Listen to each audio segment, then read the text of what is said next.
నాకులాగా పొద్దున్నే ఇడ్లీ పిండి దోశల పిండి ఎవరు రుబ్బుతారండి. పప్పు రాత్రి నిన్న అయిపోయింది, రాత్రి తెప్పించి నానబెట్టాను ఫ్రెండ్స్. అయితే టిఫిన్ తెచ్చుకోవాలంటే 50 రూపాయలు 40 రూపాయలు. ఈ బాధపడే బదులు నేను ఇలా పొద్దున్నే లేచి వేసేసుకుంటానండి. ఇలా సాల్ట్ వేసి చక్కగా పొద్దున్నేని రాత్రే రవ్వ నానేసుకుంటాను, పప్పు నానేసుకుంటాను, దోశలకి నానేసుకుంటాను.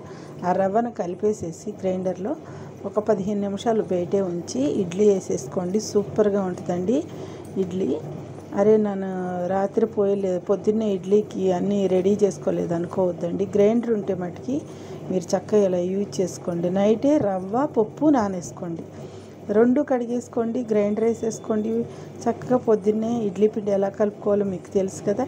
కలుపుకొని పొద్దున్నే కొంచెం ఉప్పు వేసుకొని చక్కగా ఇట్లా పల్లీ పచ్చడికి రెడీ చేసుకుని, పల్లీ పచ్చడిలో కరివేపాకు వేసి, కరివేపాకు తీసేసేసి అందరూ పడేస్తారు కాబట్టి మనం చట్నీలో కరివేపాకు వేసామనుకోండి చక్కగా హెయిర్కి మంచిది, మన జీర్ణశక్తికి మంచిది. అలాంటివన్నీ చేసుకోండి ఫ్రెండ్స్. నాకు పొద్దున్నే చాలా హడావుడి ఉంటుంది, అయినా సరే వీడియోలు చేసి మీ అందరికీ పెడుతున్నానంటే మీ ద్వారా నేను కోరేది ఒక లైక్ మట్టికే ఫ్రెండ్స్. అందరూ లైక్ చేయండి. వీడియో చూస్తున్నారు కానీ లైక్ చేయట్లేదు, ఎన్నోసార్లు చెప్పాను. Please help me. ఇంకా ఇలా ఉంటుంది నా పరిస్థితి. పొద్దున్నే హడావుడి, చాలా హడావుడిగా ఉంటుంది.